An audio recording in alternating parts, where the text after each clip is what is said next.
Welcome everyone. And I've been in the background listening to Nilachal and enjoying the beginning of this session. A very important session because when we talk about cultural symbols in India, we are very sensitive about these symbols, and hence it is very important to be aware and culturally sensitive with regard to many of these symbols. And as he pointed out, Ganesha or Ganesh Ji is a very important symbol of Indian culture. In fact, the worship of Ganesha goes across most of the Indian traditions, irrespective of which side they lean. Most of them will have a space for Ganesha in it. When we talk of Ganesha, we are not talking about just the deity. We are talking of a principle, a universal principle that enables us to break through and shatter the tamasika guna. We are often bogged down during many activities in our life.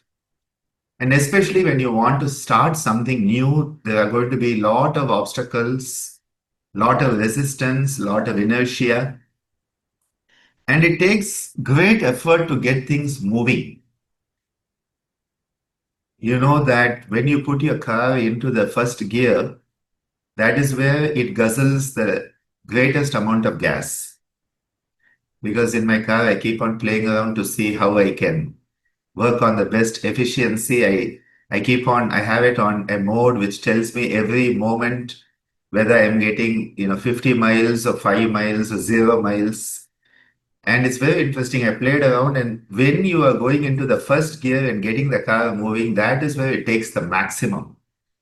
When you're on a smooth drive at a medium speed, all the efficiency is good. Ganesha is that energy that gets us moving. You need a very strong energy. It takes a lot of energy to get things moving, and so he is described as an elephantine force. Ganesha is not an elephant. It's an elephantine force of the universe. Now, if you tell people there's an elephantine force, they don't understand it because it's too abstract. So you put it in the form of an idol which has an elephant head. And then there are stories, and there are stories within stories about it.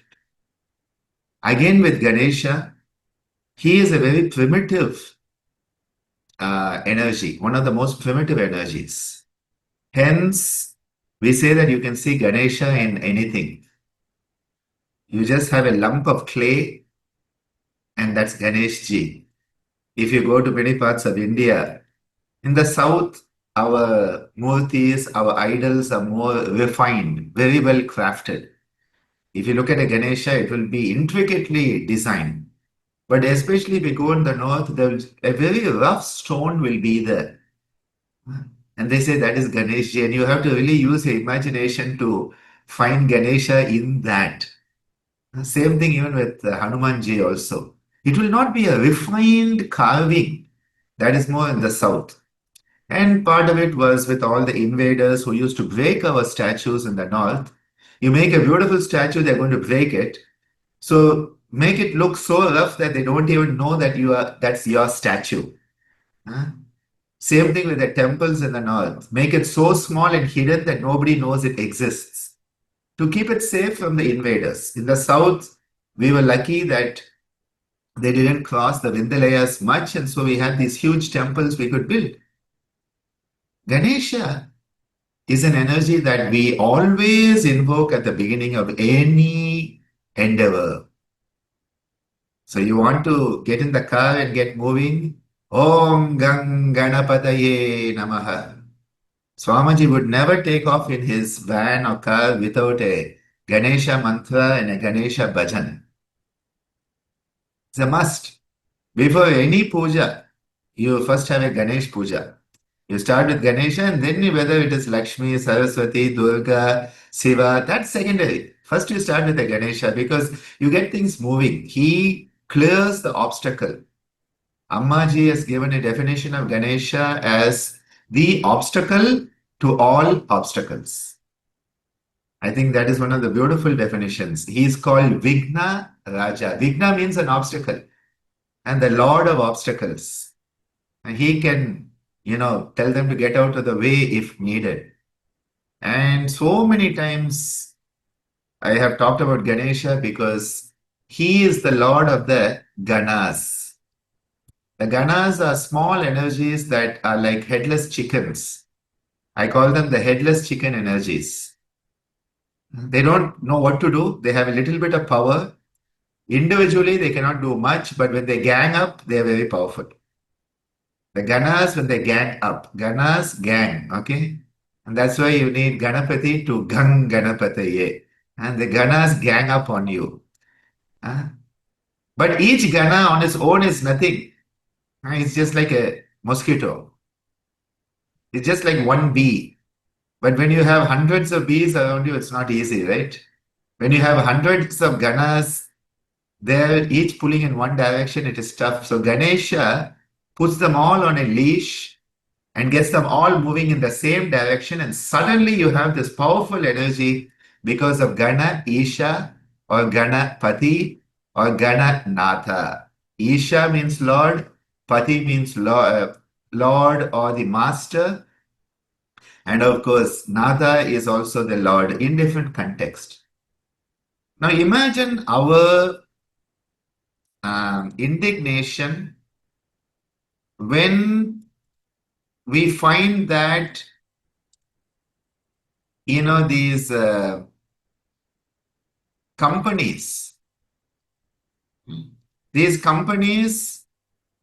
have gone on and made floor mats, not just floor mats, but toilet mats depicting Hindu gods. Okay, now you see, you are all converts, so I don't have to worry about you, but just imagine the cultural insensitivity and the colonial audacity that I will take this and put it on a mat. Just imagine, just look at that. Imagine going into a home and seeing this. And so this was on Amazon, and they had to demand an apology and withdrawal of the products. All this had to be done. Now imagine. Now the same thing can happen also in many yoga studios because they think, oh, this looks cute. See, if you don't have cultural appreciation and awareness, what happens is you make the mistake. And so you think, oh, I need a floor mat. On Amazon, I saw there are Ganesha floor mats, and so this is so wonderful, it will look like India. See, this is how these mistakes happen.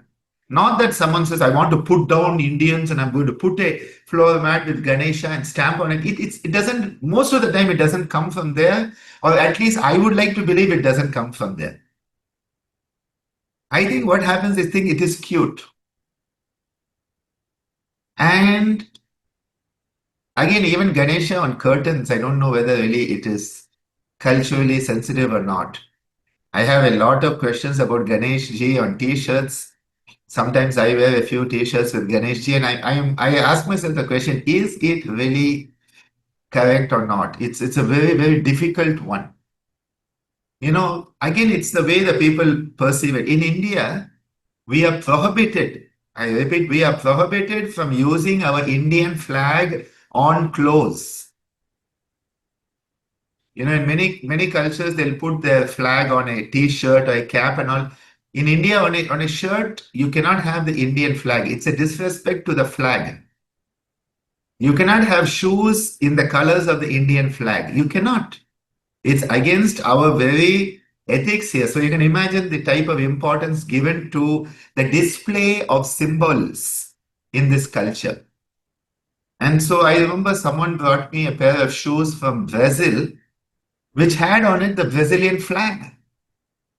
Now they thought it was cute and I would love it. And I'm like, I don't want to put my feet on the Brazilian flag because I don't want to disrespect the Brazilian culture. And they said, no, we all wear it. And I'm like, a bit tough for me.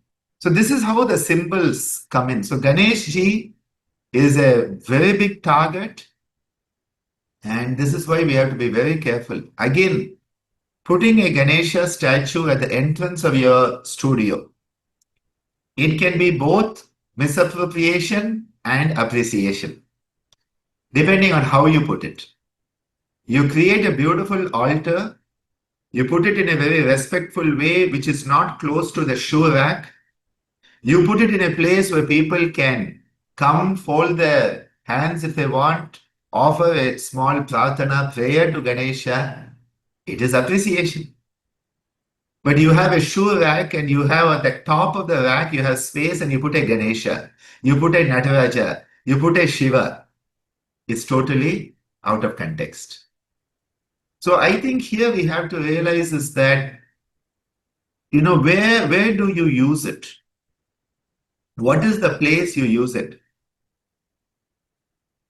And again, with our symbols in India, normally the symbol, if it is sacred, should be placed above us. This is another very simple rule here to follow, that you should not be sitting on the table or the chair having the Ganesha or the Shiva or the Nataraja at your feet. That is disrespectful. Now, it may look nice in your video and in the angle of the photo. People say, oh, my art director felt it would look nice if there was a Nataraja near my feet. I'm sorry, you can find other ways to look nice. These idols should at least be above your hip, if possible, at your chest, if not shoulder level. Because in Indian culture, again, below the navel, the energies are different. We know in yoga that the energy above the navel region and going up is an energy of prana. The energy below the navel and going down is apana. Apana is an energy of elimination, excretion. If you are going to have a Ganesh ji, at least let it be a pendant around your neck. Okay. Let it be on something on your head, not below you. Please, again, if you have a statue, let that statue be at a level that is respectable, not lower. And I thought I will use this Ganesh ji as an opportunity to give this appreciation that none of these spiritual symbols ideally should be below you when you sit any place. They should normally be at a level above you. It is like this picture of Swami G Nama. I would never, put it below me and me sitting above that picture at the bottom. You can imagine the disrespect it would show. Here they are supporting me, or they should be above me, higher than me, not below me. Again, I like to make keychains with Swamiji and Ammaji and all. Amma never used to like that, badges and all. But how are they going to be used? I used to even make mouse pads for computer but I only put the ashram symbol. Once I tried Swamiji and Amma and it felt too weird to be, doing all of this movement around Swamiji and Ammaji's face. I have one with my ISCM team. And even that, I try to keep it in a way in the mouse pad so that I'm not rubbing somebody's face all the time. These are important because these are energies. These are energies. So yes, Nilachal, please go on because we have a lot to share about this today.